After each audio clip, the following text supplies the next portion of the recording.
Declaro aberta a presente sessão. Na oportunidade, damos as boas-vindas ao desembargador Rui, que permaneceu 1 ano e meio lá no CNJ, né?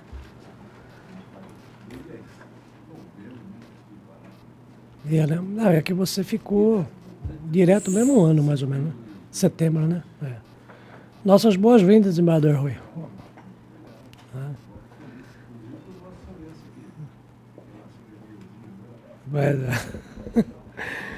Bem, aberta a sessão, eu, atendendo o pedido de preferência, anuncio o 5 da pauta da minha relatoria. Cuida-se de HC, impetrado por Cibélia Maria Lente Menezes e Diogo Peixoto Botelho, em favor de Jonathan Teodoro de Carvalho, preso preventivamente pela suposta prática de 3 crimes de homicídio qualificado e outro em sua modalidade tentada, apontando como autoridade coatora o juízo da primeira vara criminal da comarca de Varja Grande. Aduze os impetrantes que, além de o paciente não ter participado do crime a ele imputado, a decisão constitutiva carece de fundamentação idônea, dado que é assentado apenas na gravidade abstrata do delito. Enfatiza que o paciente ostenta predicados pessoais favoráveis, postulando ao final a concessão da ordem, com imediata expedição de alvará de soltura. A liminar foi indeferida, a autoridade coatora prestou as informações e a Procuradoria-Geral opinou pela denegação da ordem e ao relatório. Conceda a palavra, mantido o parecer, conceda a palavra ao Dr. Diogo pelo prazo regimental.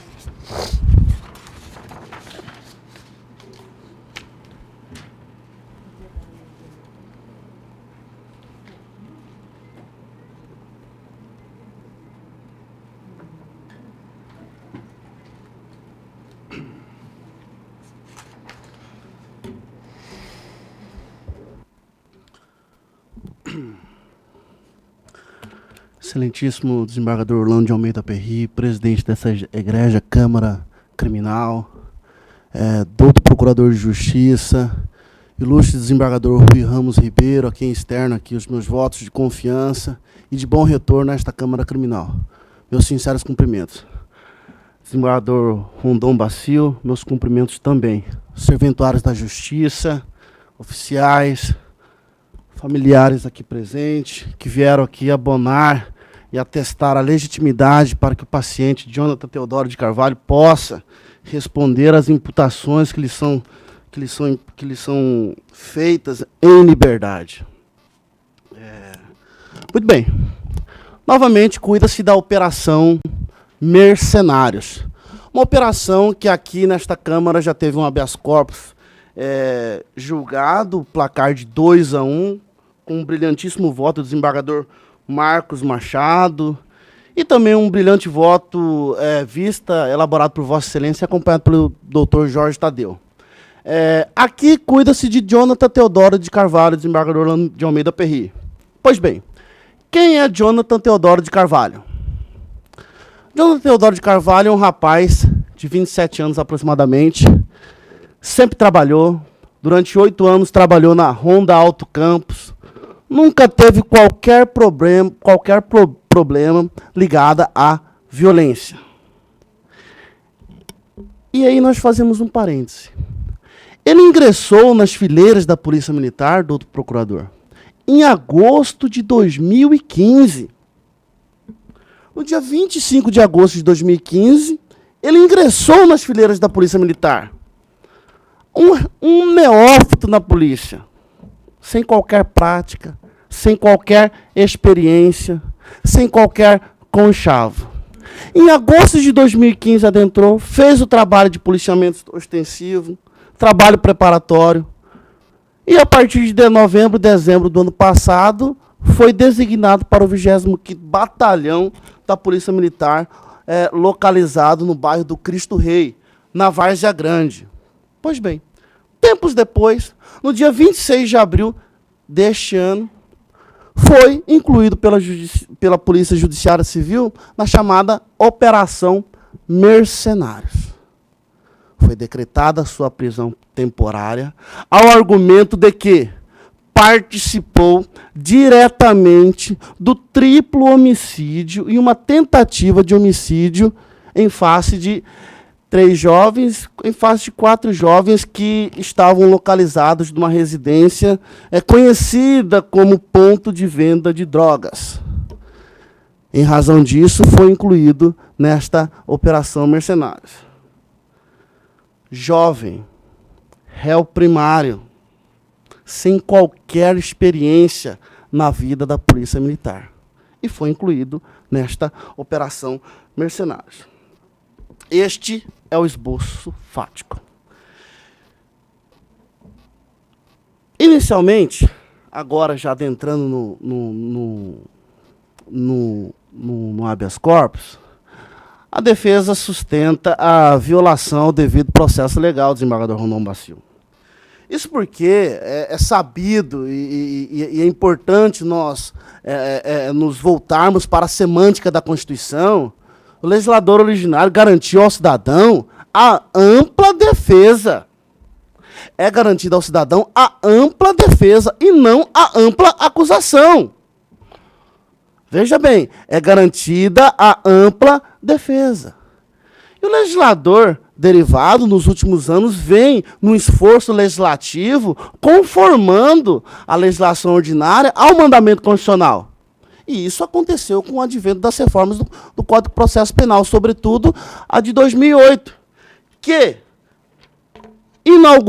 inovou a possibilidade do contraditório prévio diante de uma medida cautelar, a teor do que dispõe a inteligência do artigo 282, parágrafo 3º, que diz: ressalvados os casos de urgência ou de perigo de ineficácia da medida, o juiz, ao receber o pedido de medida cautelar, determinará a intimação da parte contrária, acompanhada de cópia do requerimento e das peças necessárias, permanecendo os autos em juízo.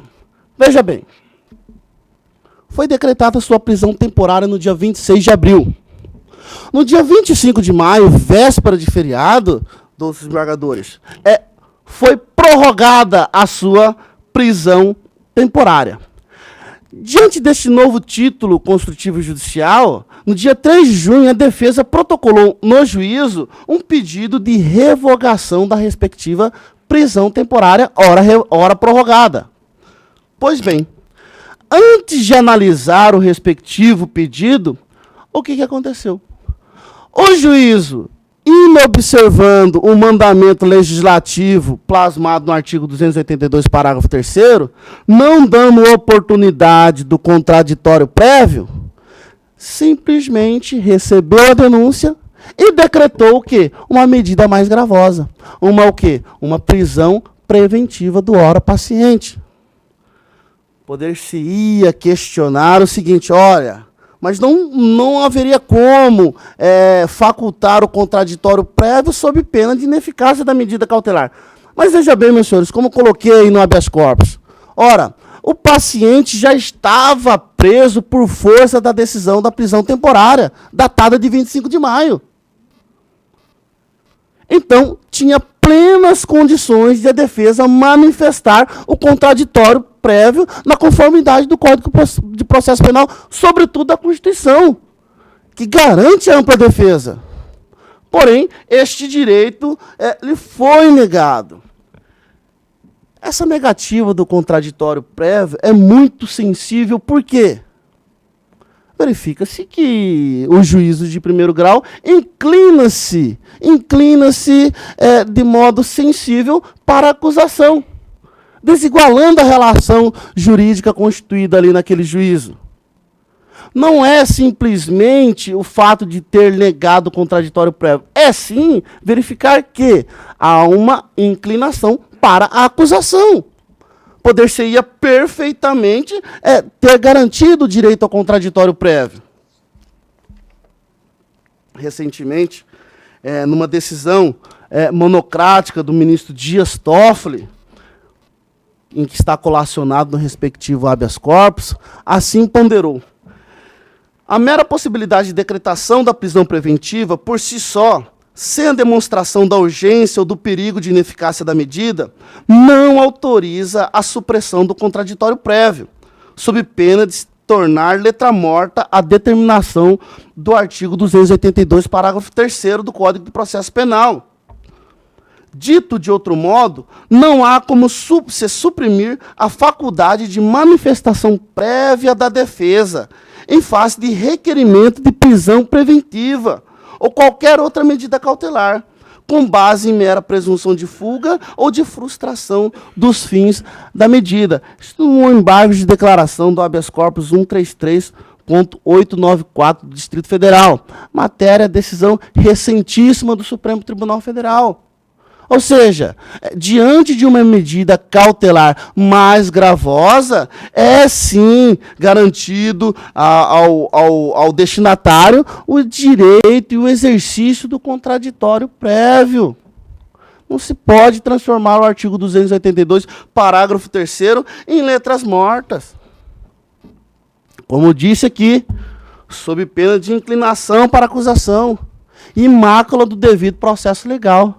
O respeito ao procedimento legislativo, ao procedimento legal, é uma garantia do cidadão, uma garantia da humanidade, que não pode passar desapercebida pelo magistrado, pela autoridade coatora.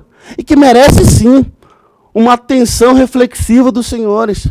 Merece, sim, ser analisada com muita cautela essa medida tomada pela autoridade coatora. Este é o primeiro ponto do procedimento a ser questionado nesse respectivo habeas corpus.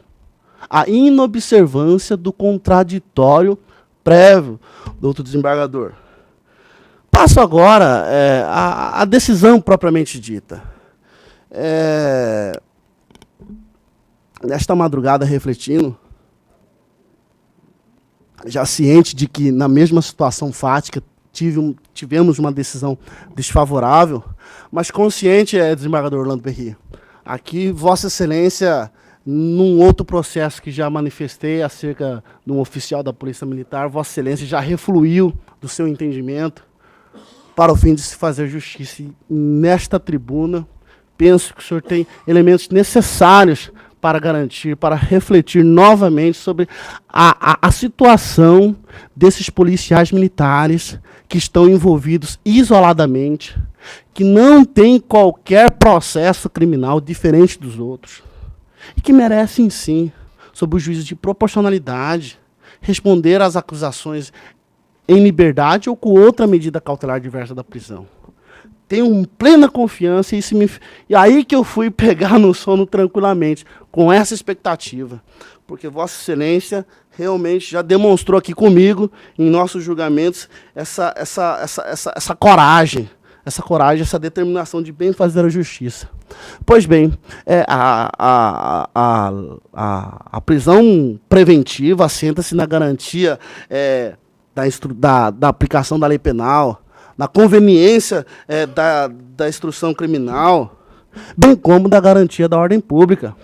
Verifica-se da decisão, ora questionada, que ela não demonstrou de forma coesa a satisfação das respectivas circunstâncias autorizativas. Há os indícios de autoria e materialidade? Há, não vamos negar. Mas não resta caracterizar as circunstâncias autorizativas.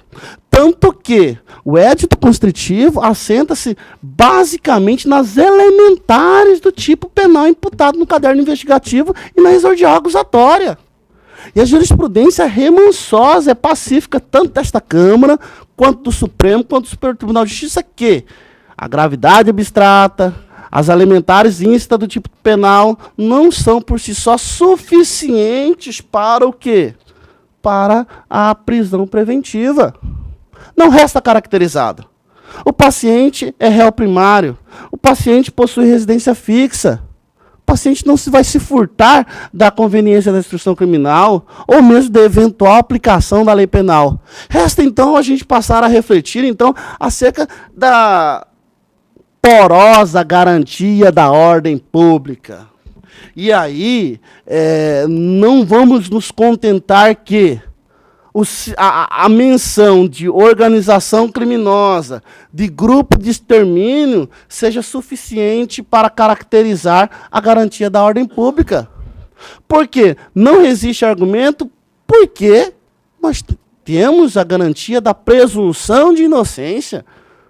O paciente, antes de qualquer coisa, ele é o quê? Ele é inocente por decisão constitucional, por garantia constitucional. Então, não resta caracterizada a legitimidade da garantia da ordem pública com base nesse argumento de organização criminosa. Réu primário.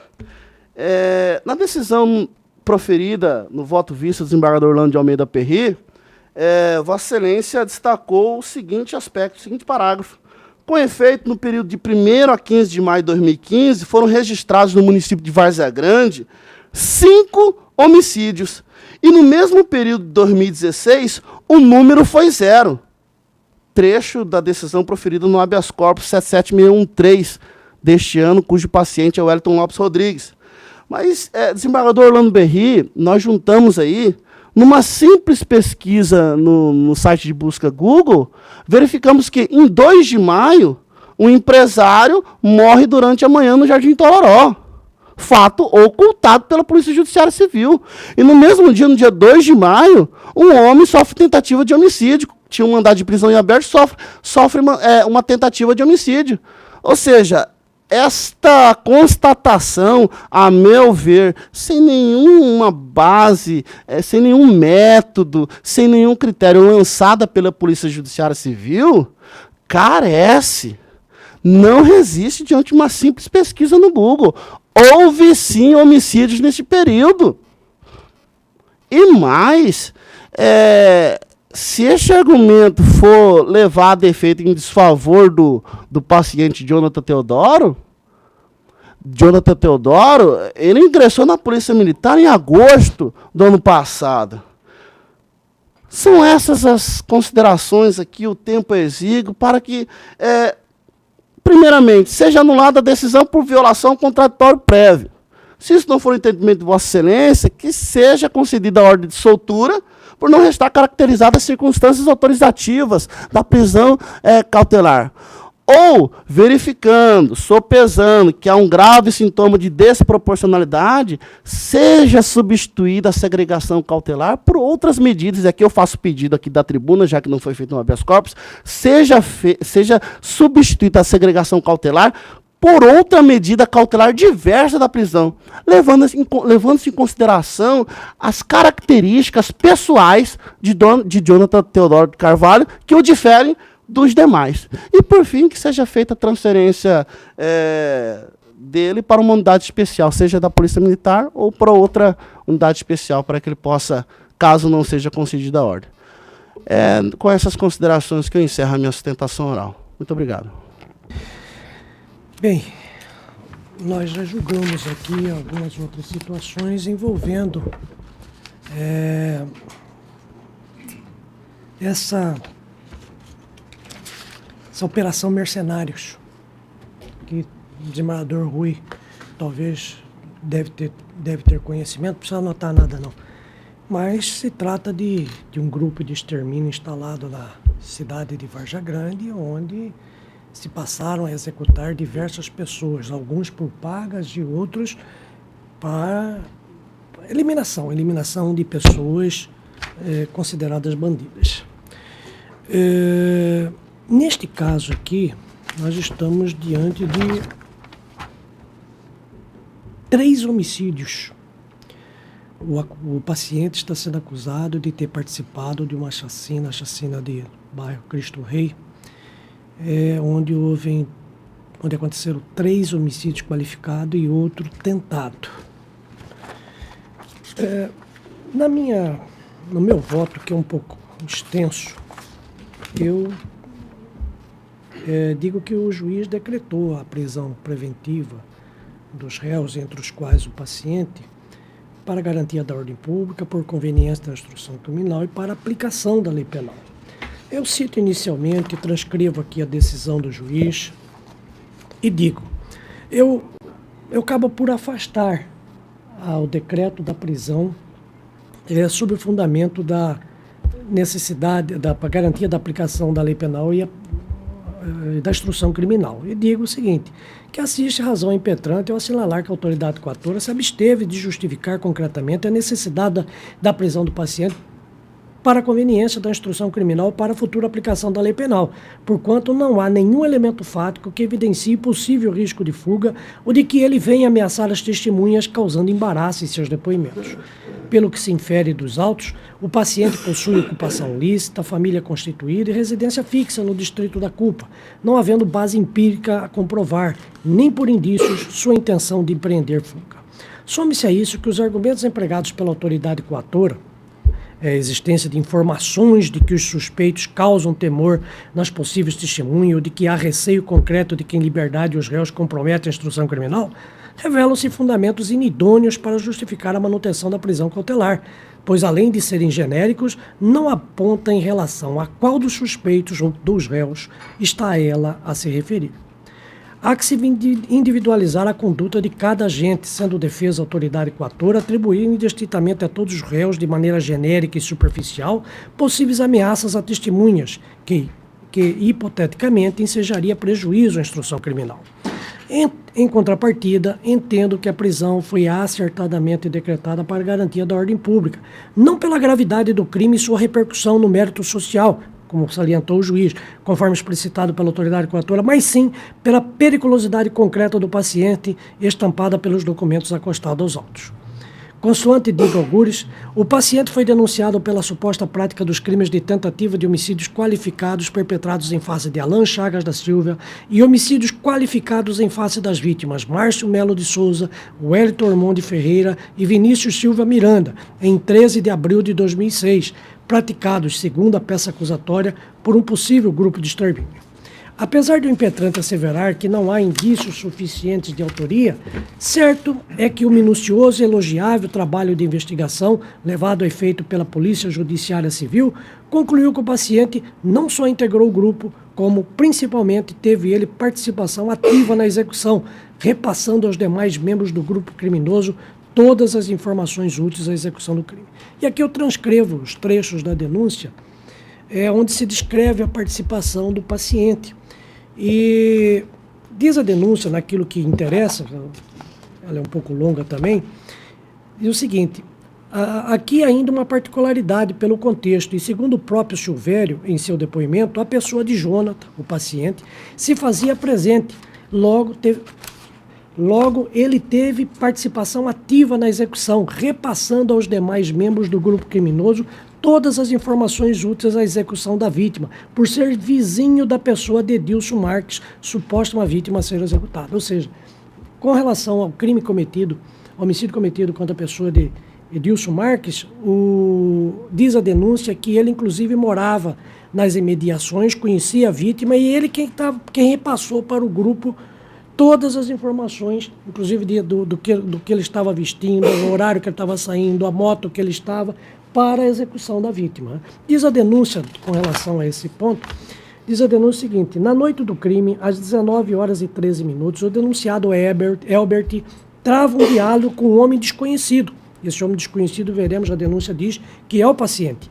Trava um diálogo com um homem desconhecido, cujo interlocutor de Elbert tem um telefone número tal, onde o teor do diálogo deixa claro que esse homem é o informante daquele, reside na rua da pretendida vítima e que esta seria a pessoa de Edilson, a vítima, pois o informante estaria monitorando para saber se o mesmo iria à aula daquela noite. Inclusive, passou as características da roupa que a pretendida vítima Edilson estaria usando. Informou ainda que estava garoando naquele instante, que o alvo estava em casa, mas que a moto não estava. Disse ainda que a moto era do pai dele e não dele. Situações que reforçam ainda mais a certeza de que o alvo principal e preferencial do grupo criminoso era a pessoa de Edilson Marques de Lima. Diz ainda a denúncia. Ocorre que, numa simples pesquisa nos autos, bem como as informações trazidas nos documentos tais, chega-se à conclusão que esse homem desconhecido e que passa todas as informações ao denunciado Elbert, na verdade, trata-se do também denunciado Jonathan Teodoro de Carvalho, paciente, o qual, ao ser inquirido as folhas 212 e 214, informou que referida linha telefônica seria de sua propriedade. Além desse importante detalhe da propriedade do telefone, que é do paciente, que foi captado em diálogo com o denunciado Elbert, passando as características da pretendida vítima, bem como sua rotina, minuto antes da execução dessa operação criminosa, chama atenção para o fato de que o endereço do denunciado Jonathan fica bem próximo da casa onde os fatos se deram, conforme se vê no endereço informado pelo próprio As Folhas 212, reforçando ainda mais ser o dito informante do grupo. Ao ser inquirido sobre os fatos, o denunciado Jonathan confessou ter falado ao telefone com o denunciado Elbert, mas alegou que não se lembra o teor da conversa. Importante consignar ainda que aproximadamente 1 hora antes dos fatos eclodirem, exatamente às 21h02, os denunciados Elbert e Jonathan voltam a conversar também por telefone, onde combinam um lugar para encontrar-se para depois, juntos, se dirigirem ao local do crime e realizar a conduta amplamente planejada. Veja-se que, diz ainda a denúncia, num primeiro momento, o denunciado Jonathan fica preocupado com a estratégia definida por Elbert, com medo de deixar o veículo em determinado lugar e dar flagrante para ele, mas devido à necessidade de, após o cometimento do crime, ter-se retornar para sua casa, seria fundamental deixar o veículo em ponto estratégico. Ainda nessa ligação, informou para Elbert que passou novamente na frente da casa de Edilson e tinha um povo lá, isso talvez referindo-se às vítimas efetivamente alvejadas na ação criminosa. Já no diálogo interceptado às 21h17, Elbert indaga para o companheiro Jonathan se o mesmo já teria chegado ao local combinado, tendo respondido afirmativamente, ao passo que Elbert o informou que estaria próximo, chegando também. E mais na frente diz o seguinte: já o denunciado João Teodoro agiu para prestar todo tipo de informações para o Elbert, o organizador da operação, tais como as características da casa, da pessoa a ser alvejada, de pessoas que se encontravam no local, além do fato de juntar-se ao grupo e operacionalizar a execução. Então, há indícios bastantes da participação do paciente nessa chacina ocorrida no Cristo Rei. Então eu digo, com quanto extenso, fiz questão de transcrever trecho extraído da peça acusatória que delineia a provável dinâmica dos fatos, evidenciando as escâncaras, os indícios suficientes da participação do paciente Jonathan Teodoro de Carvalho na prática dos delitos, bem como sua ligação com o grupo de extermínio, que, ao que tudo indica, se instalou naquele município. Aí eu continuo, faço um pouco de questão da prisão preventiva e digo: no entanto, a análise dos autos escancara, a meu sentir, a inexistência de constrangimento ilegal a ser sanada pela via célere do HC, uma vez que há fortes indícios da participação do paciente Jonathan Teodoro de Carvalho na organização criminosa responsável pela prática de vários homicídios, cujas circunstâncias, por si só, já denota sua periculosidade concreta e a necessidade da manutenção de sua prisão para garantia da ordem pública. Não bastasse, o paciente teria participado de homicídios, os quais foram noticiados como a chacina do bairro Cristo Rei, em Varja Grande, a evidenciar maior gravidade da conduta. A contrário senso, se o paciente, em tese, está envolvido com o grupo de extermínio que se instalou na cidade de Varja Grande, entendo que persistem razões para a manutenção de sua segregação cautelar, objetivando, sem dúvidas, a garantia da ordem pública. E cito aqui doutrina e uma jurisprudência do desembargador Rui Ramos, outra do Superior Tribunal de Justiça, envolvendo essa questão de chacina por policiais militares. Digo que o fato de ostentar predicados pessoais não basta para a concessão da liberdade do paciente, e eu estou denegando a ordem em consonância com o parecer ministerial.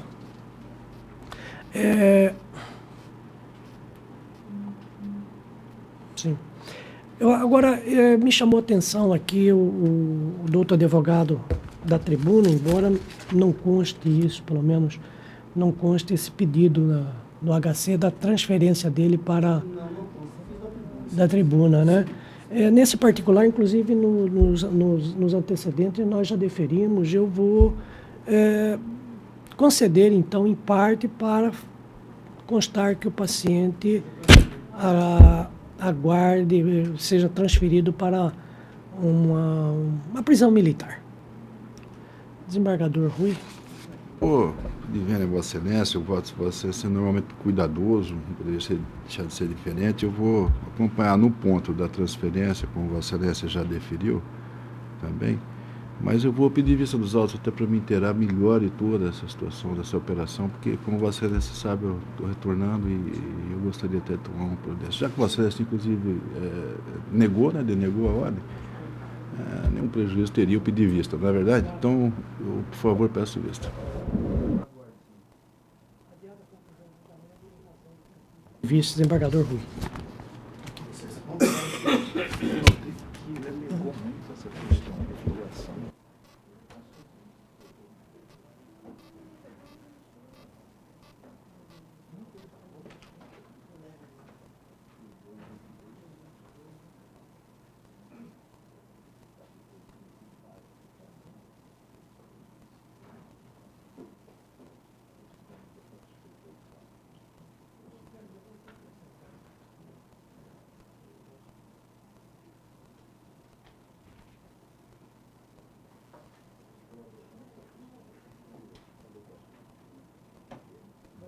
Havendo pedido de preferência, vamos. Anuncio o 1 da pauta geral, HC, vou procurar resumir. Habeas corpus, homicídio qualificado, prisão em flagrante convertida em preventiva, garantia da ordem pública, gravidade abstrata do crime, fundamentação genérica, ausência de elementos fáticos concretos para justificar a coerção cautelar, medida excepcional que deve ser ponderada com prudência e razoabilidade, substituição por outras medidas cautelares.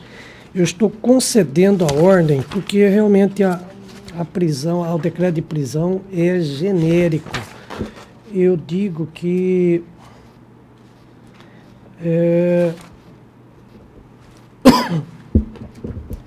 o juiz realmente não justificou a necessidade da prisão.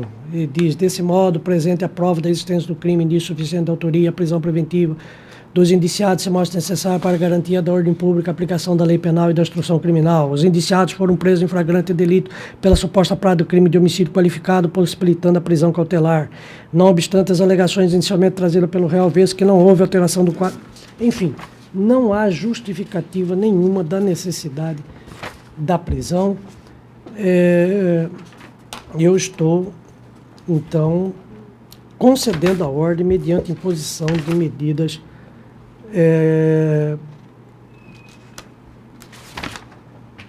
aliás, eu estou ratificando a liminar, que eu concedi a liminar, e eu estou confirmando a concessão de ofício dos efeitos extensivos aos co-denunciados Aleph, Edivaldo, José dos Santos, José Fernandes da Silva, para substituir também a segregação cautelar dele por medidas aqui. Pleno acordo com fundamentação. O 2 da pauta é HC também. Na verdade, o juiz indeferiu a revogação da prisão preventiva pelo descumprimento de prisão cautelar. Aliás, prisão domiciliar. No caso aqui, tráfico de drogas e associação para o tráfico, prisão preventiva, o juiz havia concedido a prisão domiciliar a paciente por causa de problema de saúde, etc. Tal.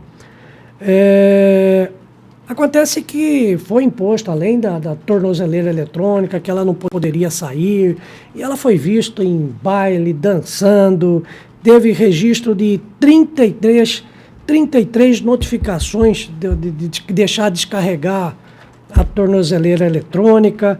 Ela alega que está grávida, mas não se provou o estado gravídico dela.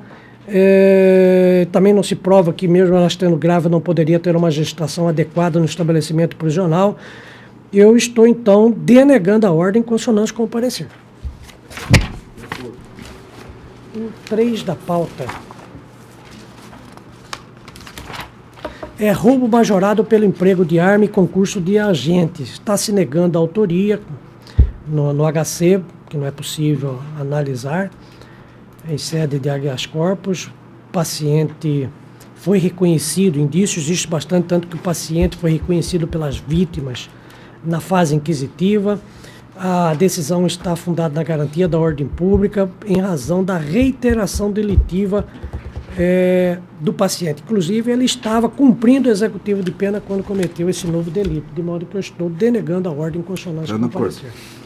O 4 da pauta, homicídio qualificado pelo motivo fútil e mediante recurso que dificultou a defesa do ofendido, prisão preventiva, superveniência de pronúncia. Está se alegando excesso de prazo. Estou aplicando a súmula 52. E o paciente, inclusive, destaca que ele é reincidente com outros registros criminais. Mas, como já houve, a alegação é de excesso de prazo, mas já houve a pronúncia e não há excesso de prazo. Ele, inclusive, ele é reincidente, estava cumprindo pena por tráfico de drogas, de maneira que eu estou denegando a ordem. De acordo. O 6 da pauta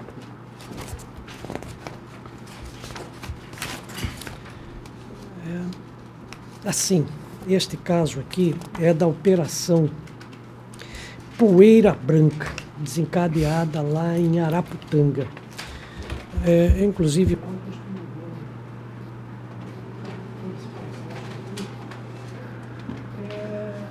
é de que existe uma quadrilha que comprava veículos que falam tratores, maquinários agrícolas, roubados, principalmente em São Paulo, esquentavam a nota, traziam para o Mato Grosso e eram revendidos aqui na fronteira, alguns trocados.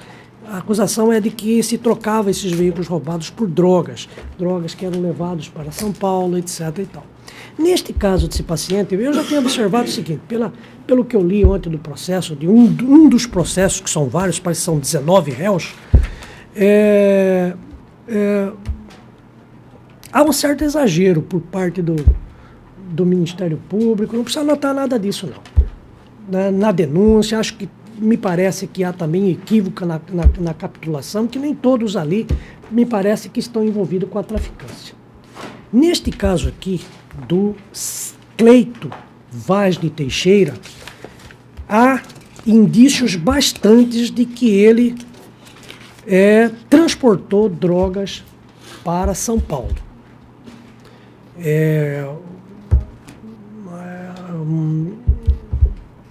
Um tal de Cristiano, juntamente com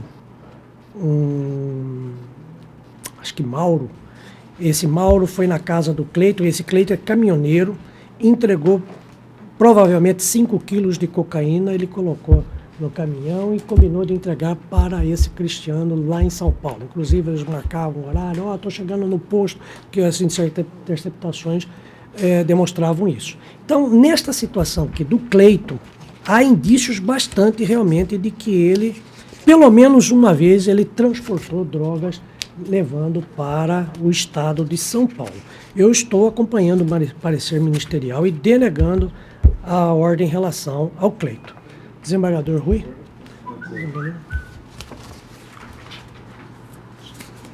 O 7 é roubo circunstanciado.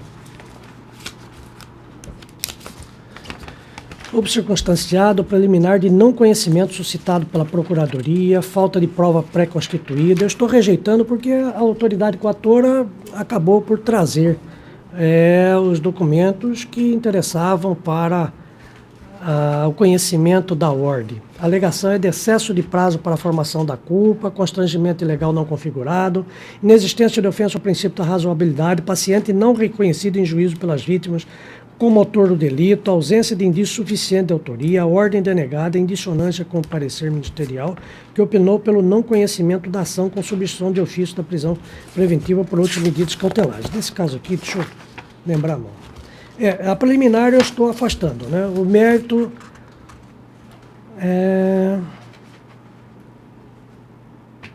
Alegação de excesso de prazo. Digo aí,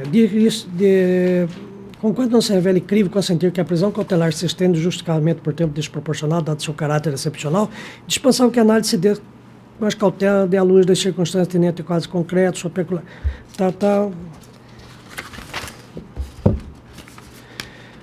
No caso dos autos, o paciente foi preso em flagrante delito em 19 de fevereiro de 2016, juntamente com os réus Jorge, Christian, e apesar de negar na fase policial a sua participação na prática de delito, afirmando que estava em uma festa, sua prisão em flagrante foi convertida em preventiva porque possui outros apontamentos em seus antecedentes criminais por crimes contra o patrimônio e porte ilegal de arma de fogo, concluindo a autoridade coatora a imprescindibilidade de sua prisão para a garantia da ordem pública.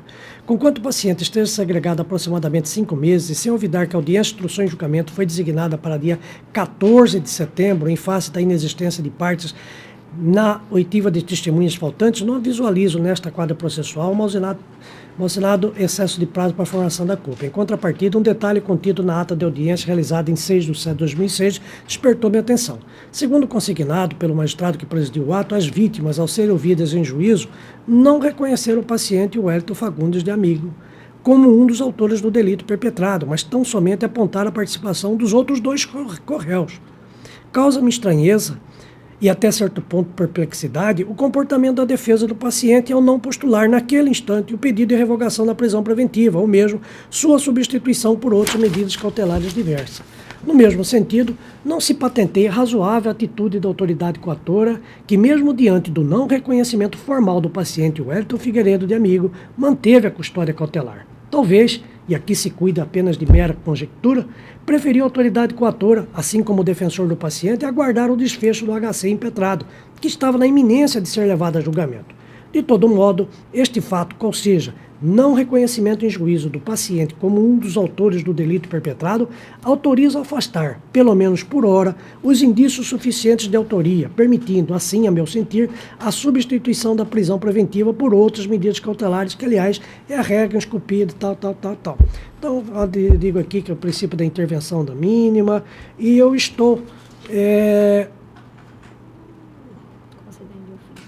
denegando a ordem, mas concedendo de ofício, estou substituindo a prisão, mediante imposições de condições.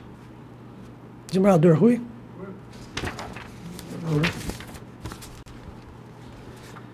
O 8 da pauta é tráfico. Tráfico ilícito de substância entorpecente, são 73 gramas de cocaína. O paciente é boliviano, reside na Bolívia e ele foi preso na cidade de Cáceres. Eu estou mantendo a prisão cautelar dele, ele não tinha nada, ele tinha só uma roupa do corpo que ele veio quando ele foi preso. Mas eu tô mantendo a prisão dele, não só como garantia da ordem pública, como a possibilidade de risco concreto de fuga. Desembargador Rui? O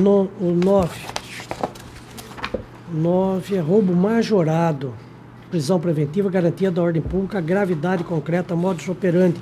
A prisão preventiva está no modus operandi empregado pelo grupo criminoso no qual o paciente está inserido, que se utilizou de armamentos pesados, violência exagerada. Assim, isso aqui é uma situação lá de Castanheiras. É um grupo criminoso que seriam integrantes, inclusive, do Comando Vermelho, que de maneira organizada vem praticando vários crimes, assaltando joalherias, fazendo tráfico de drogas, inclusive porte de arma de fogo de uso permitido e não permitido. Ela seria uma ex-namorada do chefe do bando. E tem uma ligação dela com o ex-namorado, dizendo que ela emprestou, olha, eu inclusive emprestei o carro para você cometer os crimes e coisa e tal. Então, há certa participação dela, pelo menos indício de participação dela, nesse grupo criminoso, de modo que eu estou denegando a ordem. De acordo. O 11 da pauta, aliás, o 10, prisão temporária.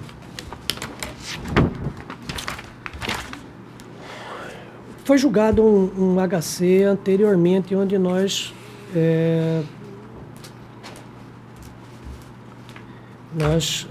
denegamos a ordem mantendo a prisão temporária. Prisão temporária, prorrogação, alegado constrangimento ilegal por ausência de manifestação prévia do Ministério Público. Sim, o que aconteceu aqui foi o seguinte. Houve um pedido de prorrogação da prisão temporária, o juiz determinou que se desse vista ao Ministério Público. O Ministério Público acabou demorando um pouco para emitir o seu parecer, o juiz acabou prorrogando e logo em seguida veio a manifestação do Ministério Público concordando com a prorrogação. E ele alega que não houve uma prévia manifestação do Ministério Público quanto à prorrogação da prisão temporária. Digo aqui, o juiz da causa que deu vista aos autos antes de proferir a decisão, parecer juntado tardiamente, manifestação do órgão ministerial em conformidade com a decisão que prorrogou a custódia cautelar, ordem denegada em conformidade com o parecer da PGE. Se fosse contrária para o Ministério Público, poderia alegar. Mas nesse caso foi no mesmo sentido. 11 da pauta.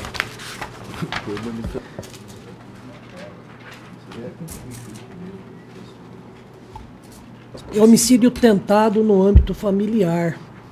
Ausência de fundamentação idônea, argumentos genéricos e abstratos, mera repetição de outros pronunciamentos judiciais, substituição da prisão por outras medidas cautelares diversas da prisão. Nesse caso aqui, eu faço uma crítica até um pouco ácida ao magistrado, que eu digo que é o tipo de decisão que serve para qualquer prisão preventiva.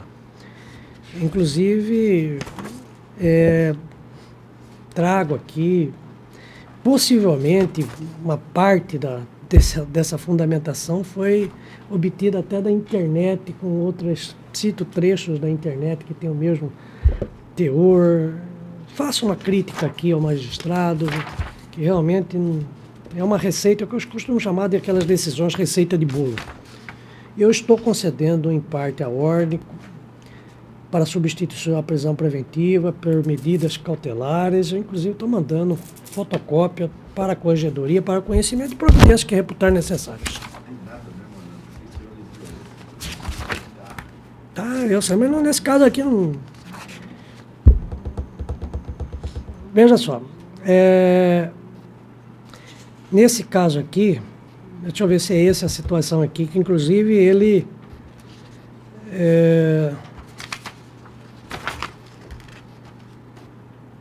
teve um outro aqui, e ele inclusive, não, mas não foi esse aqui é um outro. Nesse caso aqui, é por falta de fundamentação realmente. Deixa eu ver aqui.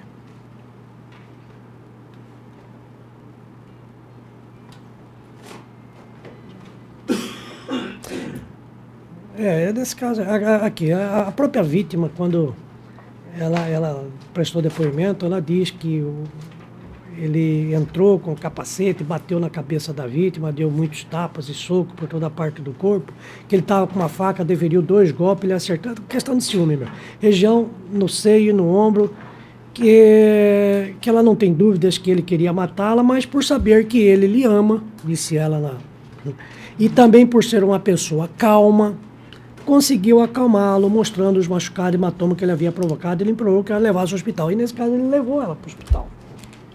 E quando chegou lá no hospital, que ele foi preso.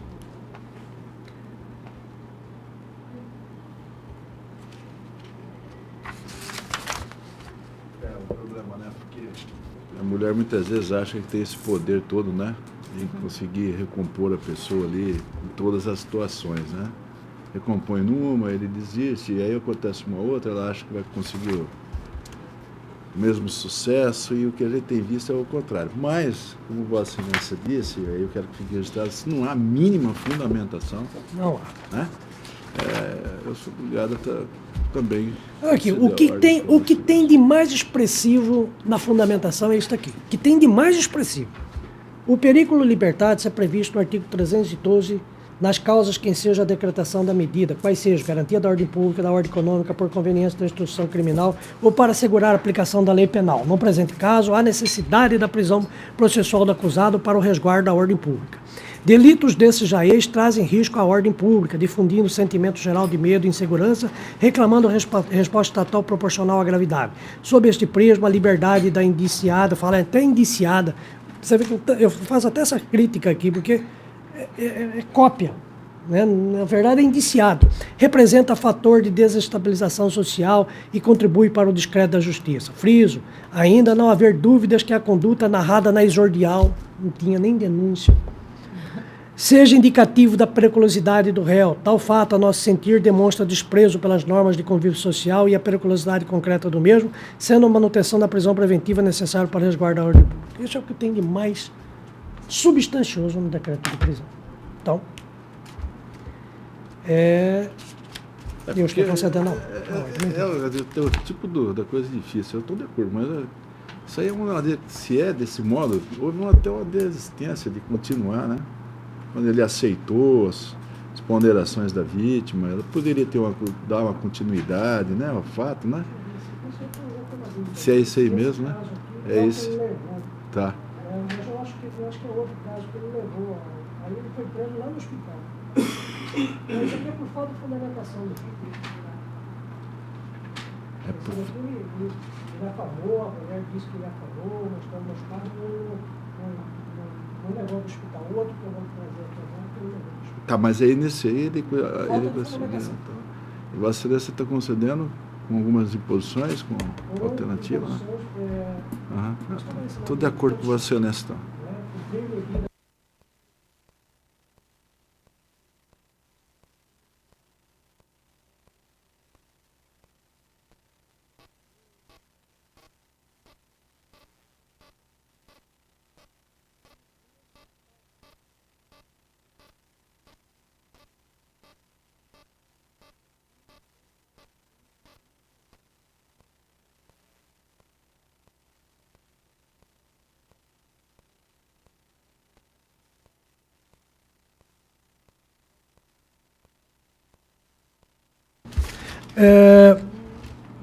Terrorismo, tráfico de droga e posse ilegal de arma de fogo, negativa de autoria.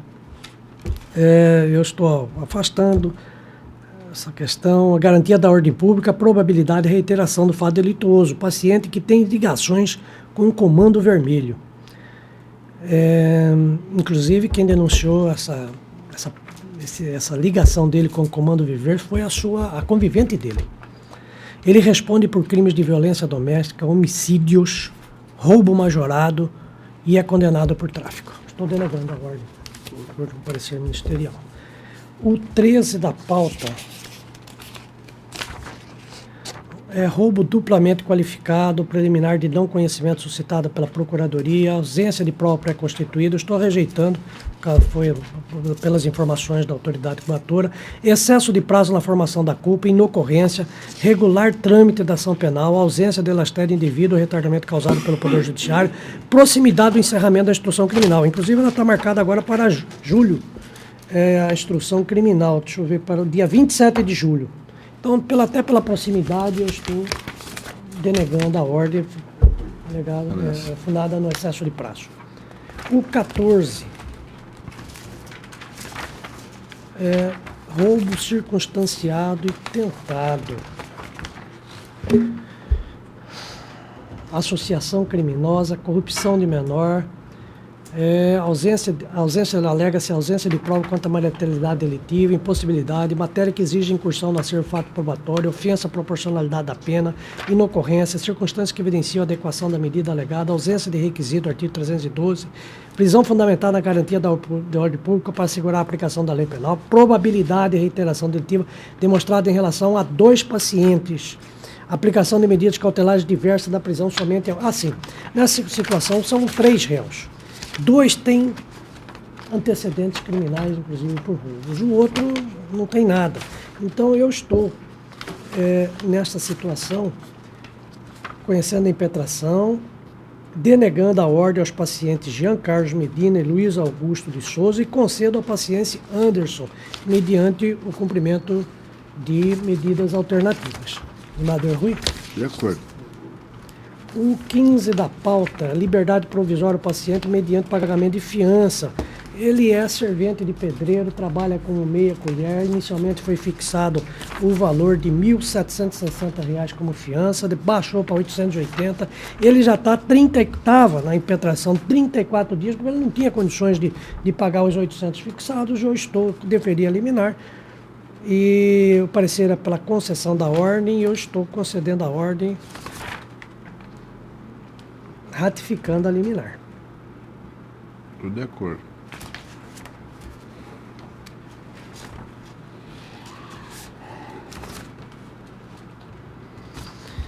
O 16 da pauta é recurso sentido estrito. Pronúncia. Neste caso aqui.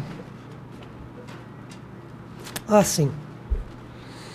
Homicídio qualificado em sua forma tentada, preliminar de não conhecimento, princípio, no caso aqui, a advogada que foi nomeada para o réu, ela entrou com um recurso de apelação. Eu estou aplicando o princípio da fungibilidade e conhecendo do recurso como sendo de sentido estrito. Estou rejeitando essa preliminar.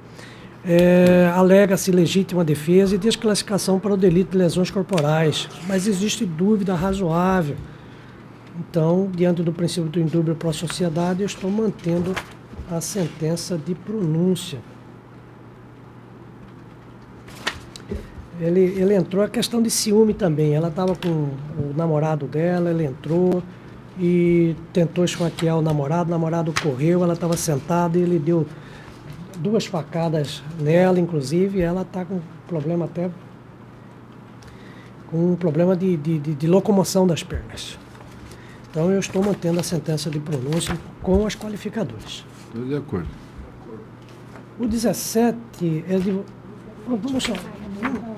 17, desembargador Rondon. Não temos divergência, né, desembargador Rondon? Não. Estupro, né?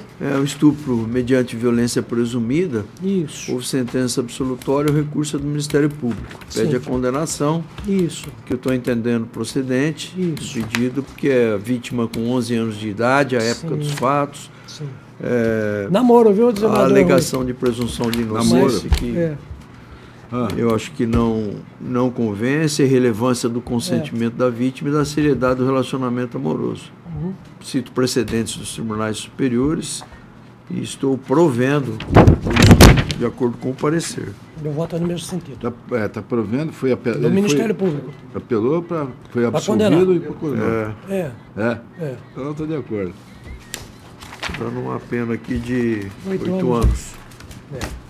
Pela velha, né? Velha não, já. O 18 é da minha relatoria. É agravo em execução. O juiz regrediu o regime de cumprimento do aberto para o semiaberto com monitoração eletrônica em razão da prática de fato definido como crime doloso. Bom, neste caso aqui, agravo a execução, recurso defensivo, cometimento de fato definido como crime doloso durante a execução, regressão de regime, possibilidade, ofensa ao princípio da presunção de inocência, inexistência, recurso desprovido em consonância com o parecer ministerial. Embaixador Rui? Então, tudo de acordo. Né? Isso aí me... De quê? Ele alega aqui que deveria esperar o trânsito em julgado da sentença penal para poder regredir o regime. Quando Isso é falta uma grave administrativa, tudo é. bem a gente admitir, né? Mas quando é crime, você esperar a investigação.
Vossa Excelência tem 3 HCs.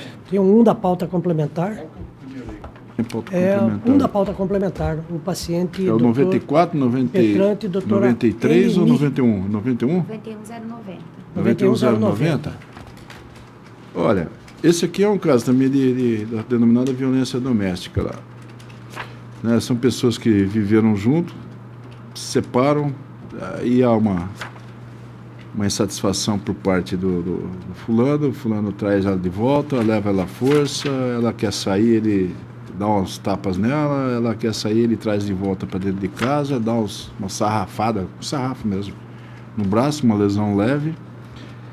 É esse caso, né, que nós estamos enfrentando diariamente. Aí ela fala que é ele, e depois chega em juízo e fala, não foi ele. Então, é isso que eu tenho aqui. Eu não tenho mais nada do que isso aqui.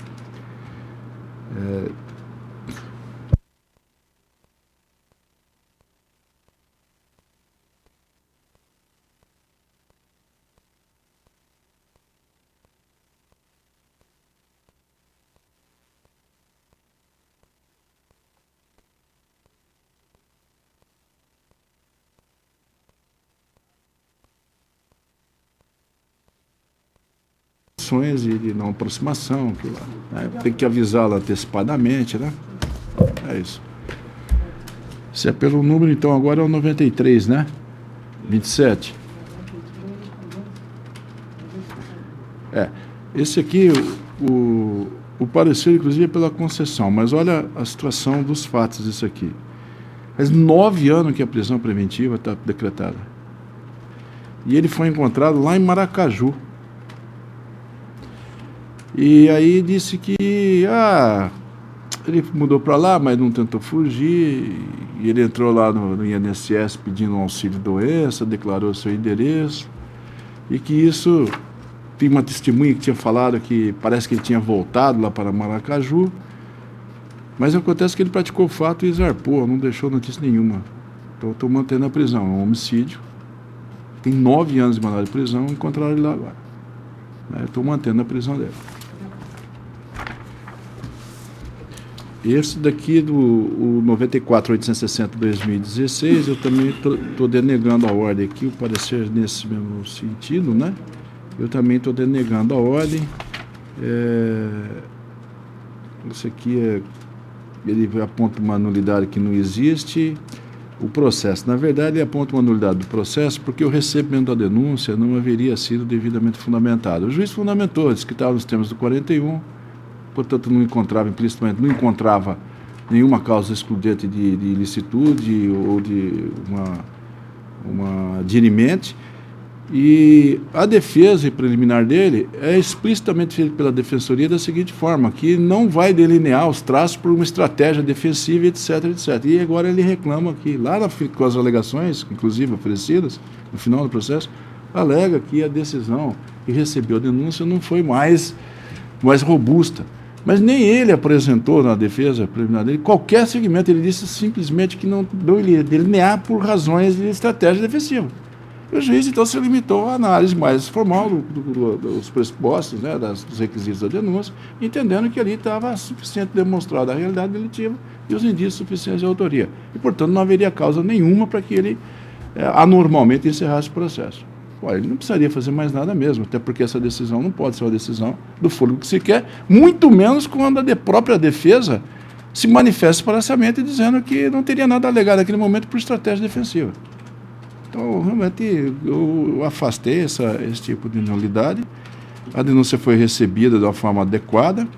Não haveriam questões prejudiciais a serem analisadas, o juiz assim não entendeu, e nem foram apontadas que ficaram, né, sem a devida apreciação, portanto, por ofensa aos princípios constitucionais. O processo está em fase de julgamento, não há constrangimento ilegal nesse ponto de negação da ordem. É só o que faz. Nada mais havendo, declaro encerrada a presente sessão.